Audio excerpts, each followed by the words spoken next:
Cordiais saudações, eu sou o Padre Policarpo, bem-vindos ao canal Fé Ortodoxa, e hoje vou responder ao herege Gessé Cardoso, que é um protestante que afirma ser teólogo, que é lá da rede vizinha. Bom, ele pega um vídeo de também um padre da rede vizinha e ele fala. O padre fala da confissão, alguém pergunta para ele dos protestantes, e esse padre fala, eu não sei como é que eles fazem, né, a doutrina deles, não ataca a doutrina protestante, e esse protestante, ele usa o vídeo desse padre católico romano para atacar a confissão. Não para atacar propriamente a confissão, mas para atacar o poder que os sacerdotes têm de perdoar os pecados. Então, o fulcro, a essência de seu ataque está não na própria confissão, mas está no fato de que homens ordenados, sacerdotes, ou seja, a sua crítica está no fato de que sacerdotes possam perdoar os pecados, que ele considera essa uma prática herética e antibíblica. Será? Vamos ver. Então, vamos assistir ao vídeo aqui, vamos ouvir o nosso oponente. E aí vamos dar a resposta. Ok?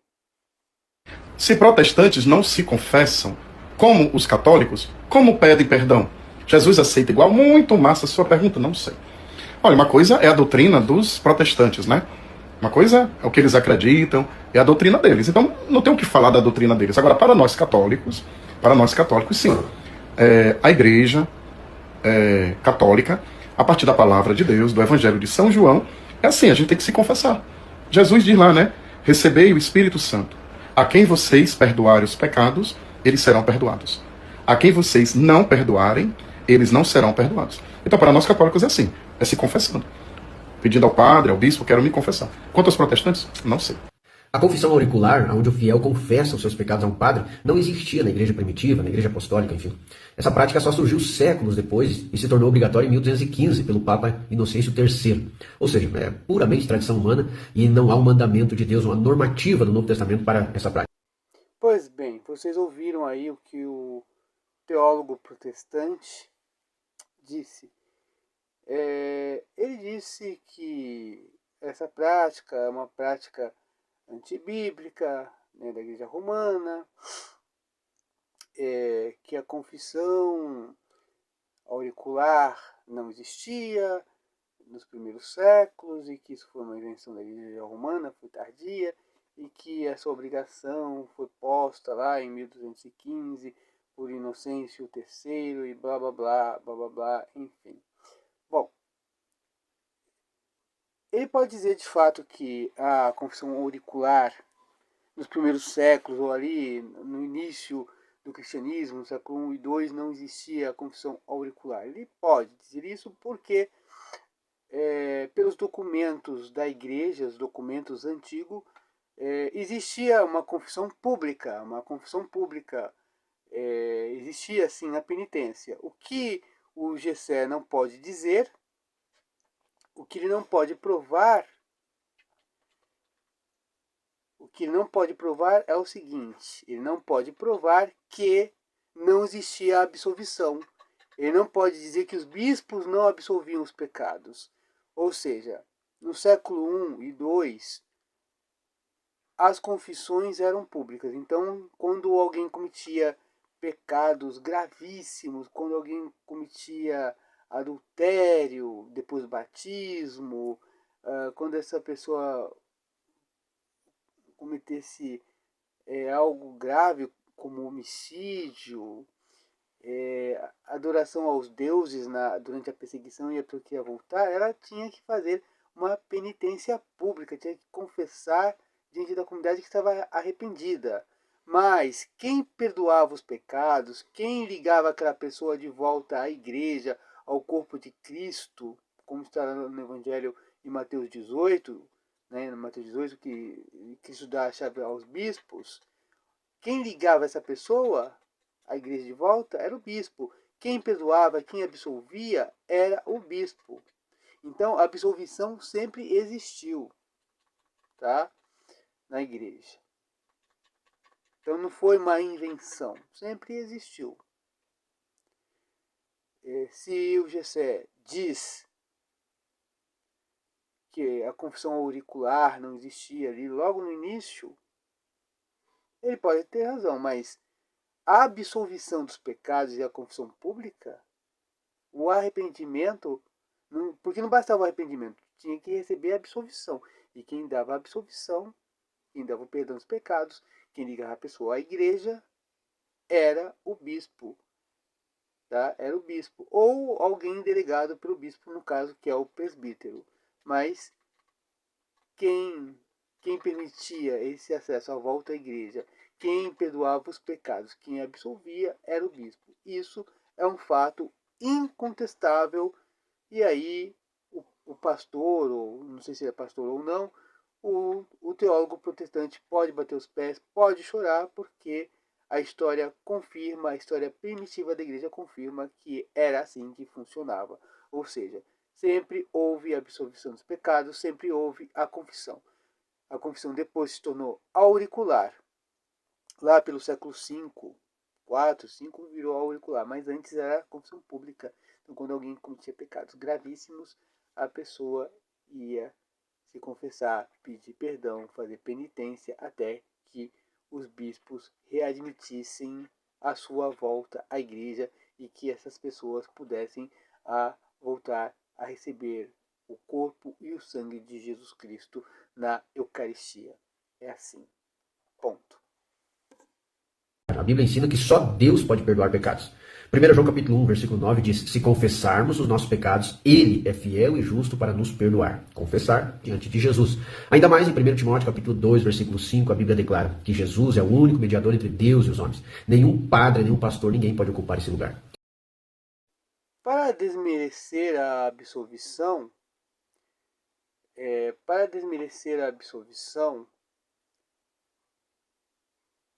o pastor fala que o único que pode perdoar os pecados, o único que pode perdoar os pecados é Jesus Cristo.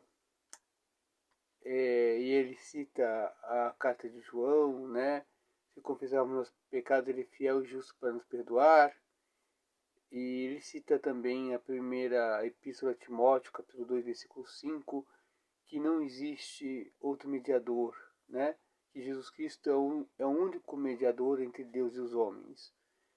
Bom, primeiro, ele diz assim que nenhum padre pode absolver pecado, nenhum bispo pode absolver pecado, porque quem perdoa os pecados é Cristo, porque ele é o único mediador entre Deus e os homens. Bom, quando um padre absolve, ele não está absolvendo no nome dele, tipo, eu, padre Policarpo, te absolvo dos teus pecados. Aliás, a fórmula da igreja ortodoxa é diferente da igreja romana. A fórmula de oração é que Cristo é quem perdoa. E na igreja romana a fórmula é eu te absolvo em nome do Pai, do Filho e do Espírito Santo. Mas o padre ele está ali representando, ele está na pessoa do próprio Deus, né? Está na pessoa do próprio Cristo, ele está representando a Trindade e ali ele absolve em nome da Trindade, o padre católico romano. Na igreja ortodoxa, o padre faz as orações pedindo que Cristo perdoe os pecados. E ele declara que a pessoa está livre de seus pecados porque confessou para o próprio Cristo. Então, o padre ele seria um outro mediador se perdoasse no próprio nome dele. O padre não perdoa no nome dele, não perdoa no nome do bispo dele, ele perdoa no nome de Jesus Cristo. Porque foi isso que ele ensinou lá no Evangelho de João. A quem vocês perdoarem os pecados, ser-lhe-ão perdoados. A quem vocês retiverem, eles serão retidos. Ou seja, Jesus deu o poder de perdoar os pecados para os seus sacerdotes. Está lá, está patente, está claro, entendeu? E o fato de um sacerdote perdoar os pecados em nome de Cristo não faz dele um outro mediador, porque o único mediador é Jesus Cristo. Tá, mas Jesus Cristo é mediador no sentido de que ele, sendo Jesus, é o único que é Deus e homem simultaneamente. Ele tem duas naturezas, mas é um só ser, tá? Ele tem duas naturezas. O Verbo tem duas naturezas. Ele é verdadeiramente Deus e verdadeiramente homem, sem mistura, sem confusão. Mas ambas as naturezas participam uma da outra. Chama comunhão de bens ou comunicação idiomática. Coisas que os protestantes não podem entender porque não tem cognição para isso, né? Não tem capacidade intelectual para entender os mistérios da fé. Mas tudo bem. Então Jesus Cristo ele é o mediador no sentido de que o inimigo de nossas almas exigiu o resgate por nós, né? A morte, o inimigo de nossas almas exigiu um preço. E esse preço não podia ser pago por nenhuma criatura. Nenhuma criatura poderia resgatar o ser humano. O preço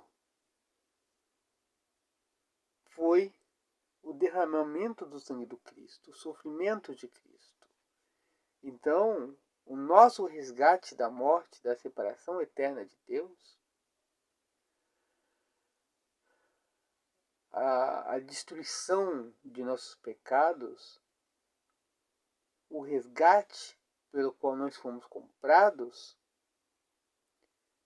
foi a encarnação, a vida e a morte de nosso Senhor Jesus Cristo. Esse foi o preço pago por ele. Então, apenas um Deus poderia nos resgatar, mas se ele fosse só Deus, ele não poderia nos resgatar, porque o preço pedido foi o seu próprio sangue. Então Deus precisou se fazer homem. E se fazendo homem, ele pagou o resgate. E se fosse mero homem, também não seria satisfeita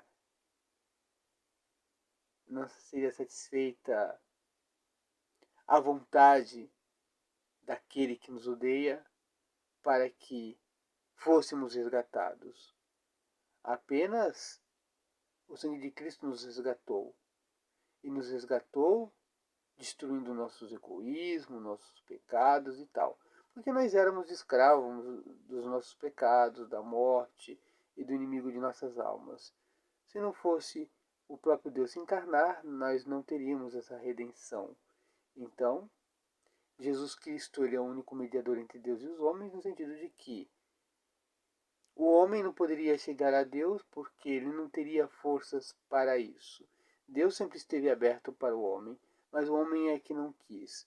Então, Jesus, se fazendo homem, deu a graça do homem para que ele pudesse reencontrar a Deus. Quando ele morreu na cruz e ele ressuscitou, ele deu a graça ao ser humano para voltar a Deus e ter forças de voltar a Deus. Porque Deus sempre esteve aberto ao homem. É o homem que não tinha vontade e forças para voltar a Deus. Pelo menos a maioria de nós não tinha. E mesmo que os homens justos do Velho Testamento e homens justos de outros povos, por melhores que eles fossem, eles também não herdariam o reino dos céus, porque eles, por melhores que eles fossem, eles não poderiam atingir a natureza divina, porque para você ver a Deus, você precisa ser semelhante a Deus.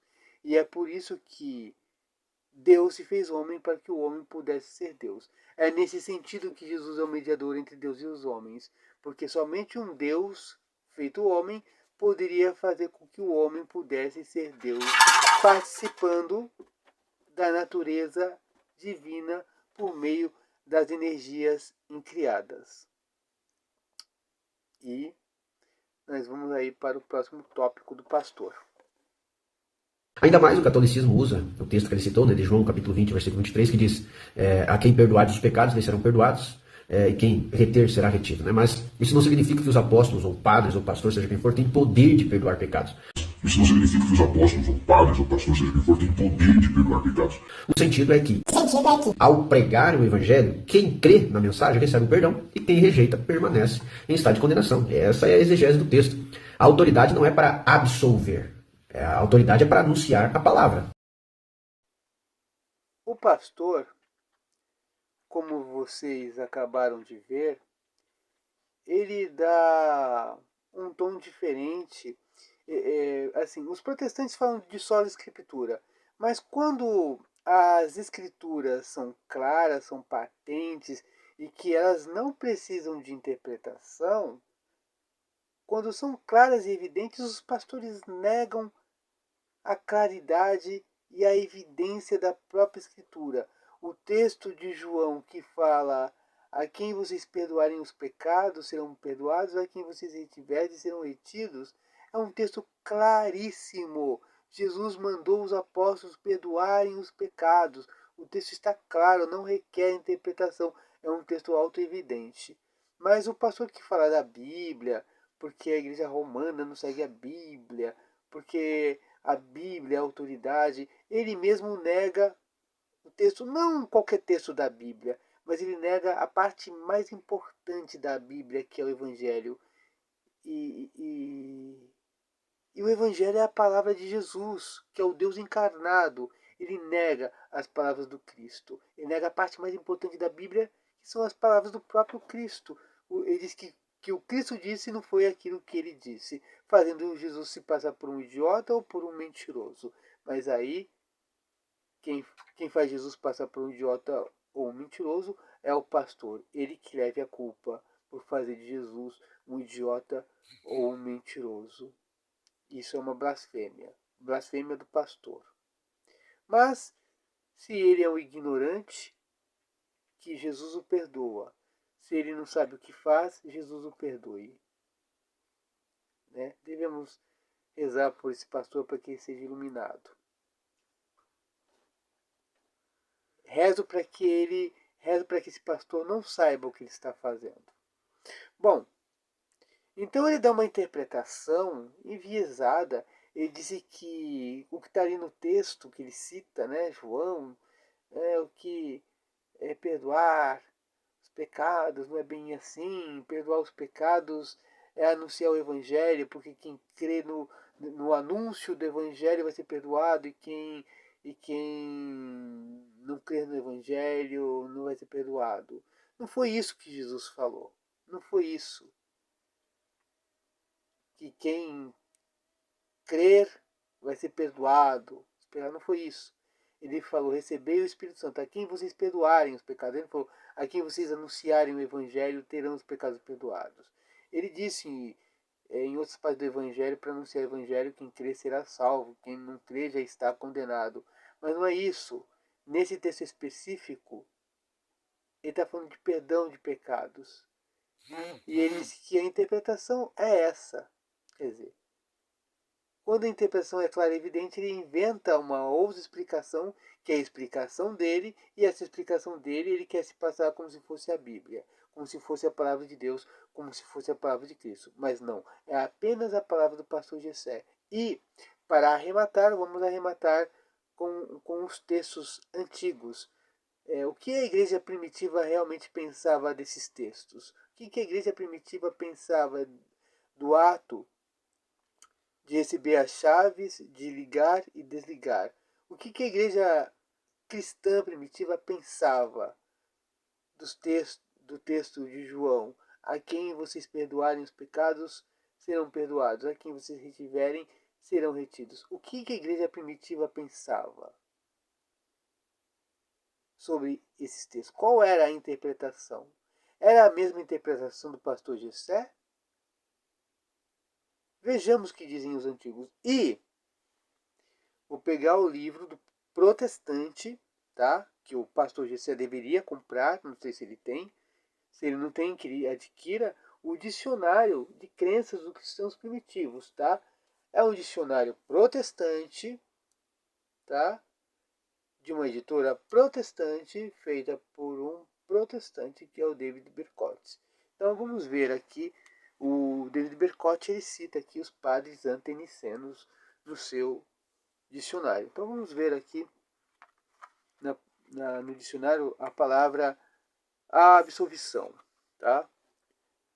O David Berkowitz cita, inclusive, Mateus 18:18. Tudo que ligares na terra será ligado no céu, e tudo que desligardes na terra será desligado no céu. Mateus 18:18. Ele cita também o texto do Evangelho de São João. Aqueles a quem perdoardes os pecados, lhes serão perdoados, e aqueles a quem os retiverdes, lhes serão retidos. João 20:23. E aqui ele cita Tertuliano. Aqueles a quem perdoardes os pecados lhes serão perdoados, e aqueles a quem retiverdes lhes serão retidos. Aqui é João, que eu já citei. Temos aqui Tertuliano. Alguns incapazes de encontrar essa paz, aqui o autor coloca, do dicionário, ele coloca entre colchetes. Isto é, o perdão eclesiástico. Então, alguns incapazes de encontrar essa paz na igreja têm buscado a mesma por meio dos mártires aprisionados. Então, se acreditava que os mártires eles podiam também perdoar os pecados, tá? Isso foi citado em 197 por Tertuliano.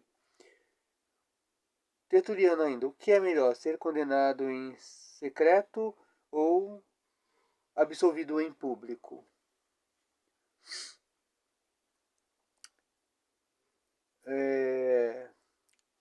Ainda Tertuliano, eu não estou falando do tipo de arrependimento depois de crer que recebe o perdão de um bispo para pecados menores.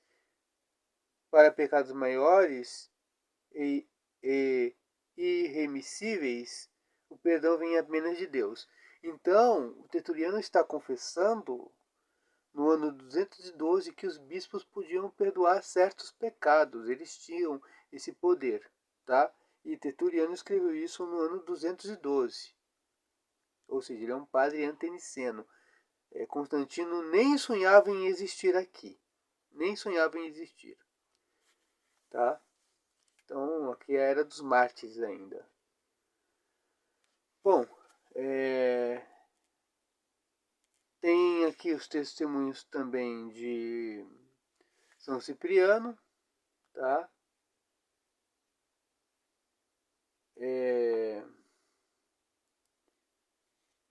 Que ele coloca aqui São Cipriano. Eu suplico que vocês, amados irmãos, possam confessar individualmente seus próprios pecados, enquanto ainda estão neste mundo, enquanto vossa confissão ainda pode ser recebida, enquanto a satisfação e a remissão realizada pelo sacerdote ainda são aceitáveis ao Senhor. Ou seja, era o sacerdote que perdoava os pecados.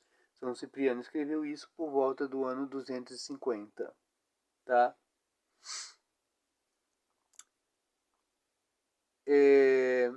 Ainda São Cipriano. Que ninguém diga, aquele que aceita o martírio é batizado em seu próprio sangue. Portanto, ele não precisa de paz, isto é, absolvição para os pecados graves, oferecida pelo bispo. Tá, vou ler de novo aqui, para ficar mais claro para vocês.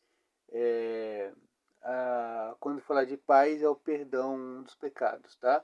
Que ninguém diga, aquele que aceita o martírio é batizado em seu próprio sangue. Portanto, ele não precisa da paz oferecida pelo bispo, pois ele está próximo de obter a paz pela própria glória. Ele está próximo de receber uma recompensa maior vinda da misericórdia de Deus. Antes de tudo, ninguém pode ser elevado ao martírio se não estiver armado para essa batalha pela igreja. Então, muita gente achava que um mártir podia receber o próprio perdão, que um mártir podia perdoar, mas São Cipriano disse que quem perdoava os pecados era o bispo. São Cipriano também viveu bem antes de Constantino, tá? Morreu no ano 250. Então, né, aqui nós temos o testemunho da Igreja Antiga. Ainda se nós pegarmos a disciplina, deixa eu ver se eu acho aqui, Deixa eu ver se eu consigo achar. Fazer a disciplina eclesiástica. Na letra D. Vamos ver se eu acho aqui.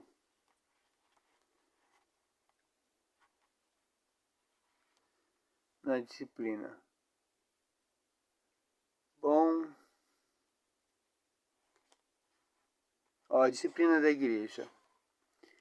Também cita Mateus 18:17, né? Que é aquele se alguém briga contigo, vai lá, repreende, chama a testemunha, depois diz à igreja. Bom, aqui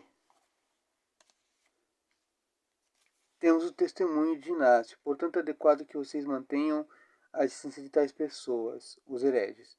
Vocês não devem falar com eles, em particular em público. Bom, aqui está falando também do perdão dos pecados. Ó. Deus não pune, pois a punição não é uma retaliação pelo mal. Em vez disso, ele castiga com o propósito de fazer o bem.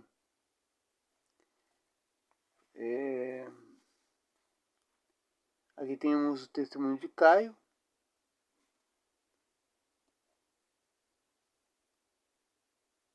Como eles não estão envergonhados em proferirem essas calúnias contra Vítor, pois eles sabem muito bem que Vítor excomungou Teodósio, o curtidor, o líder e pai dessa apostasia que nega a Deus. Ou seja, o bispo tem o poder de desligar as pessoas, da mesma forma que ele tem o poder de perdoar os pecados, tá?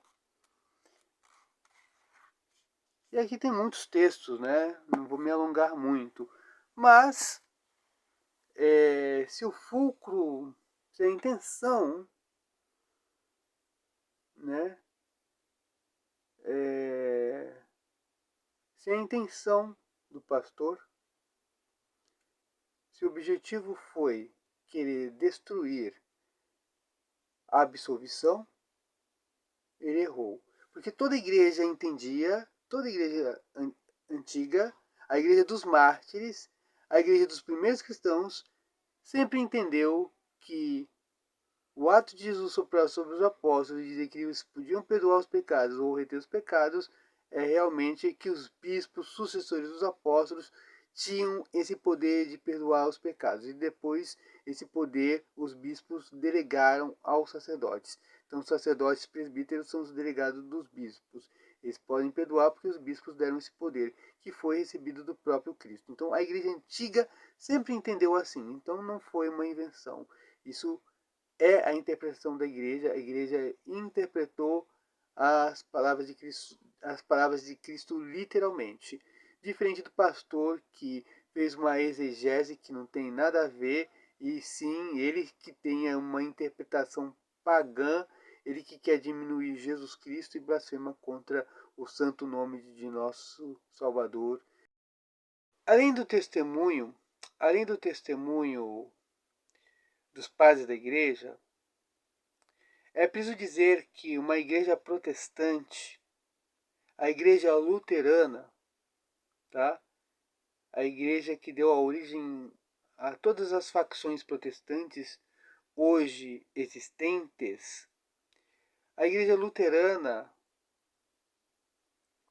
ela entende que o pastor pode absolver os pecados dos fiéis durante a liturgia, durante o culto. E que antigamente as pessoas que queriam comungar, porque os luteranos acreditam na presença real de Cristo na Eucaristia, então os luteranos que pretendiam comungar, eles buscavam o pastor no sábado e o pastor dava absolvição para essas pessoas poderem comungar no domingo. Depois, esse rito foi introduzido no culto luterano, logo no início, para que as pessoas fossem absolvidas e pudessem comungar. E isso é visto no culto luterano. E eu vou deixar aí para vocês verem, né, a, a uma página luterana, que está mostrando aí como era o ritual, como é o ritual hoje, e que sim, os luteranos interpretam o Evangelho de João, capítulo 20, eles interpretam essa parte de receber o Espírito Santo e perdoar os pecados, eles interpretam que sim, aquele ordenado, aquela pessoa escolhida pela igreja tem o poder de perdoar em nome de Cristo os fiéis. Então, os luteranos, eles entendem assim, tá? Então, como vocês podem ler aí, quem quiser pode dar um pause no vídeo, parar o vídeo e ler aí o texto na íntegra, ou buscar aí digitando num buscador e vocês vão chegar nessa página. Mas quem quiser dar o pause e vocês vão ler aí tranquilamente o que os luteranos pensam, ou seja, quem está indo contra a interpretação tradicional da igreja, a interpretação que sempre foi feita pela igreja, é o pastor. Quem está indo contra as palavras de Cristo não é a igreja romana, muito menos a igreja ortodoxa, pois os próprios luteranos, que são protestantes, acreditam que sim, o pastor pode perdoar os pecados dos fiéis em nome de Cristo, pois eles entenderam corretamente os versículos bíblicos do Evangelho de João, coisa que o pastor Gessé, com toda a sua teologia, não pôde compreender e teve que pedalar enfim, aplicar aí um, algo externo ao Evangelho, que é simples. Ele teve que criar entes para explicar uma coisa que não está no Evangelho, né? Ou seja, aqui aplicando a navalha de Ockham, a explicação mais simples provavelmente é a verdadeira, porque quando você coloca mais entes para explicar algo, você vai ter que explicar esse algo e criar outro algo para explicar esse algo, e aí a explicação nunca tem fim. Bom, gostou do vídeo? Agora, gostou do vídeo? Curta, comenta e compartilha.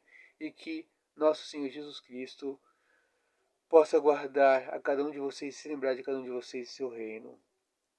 E que Deus abençoe a cada um de vocês, o Pai, o Filho e o Espírito Santo, Trindade consubstancial e indivisível.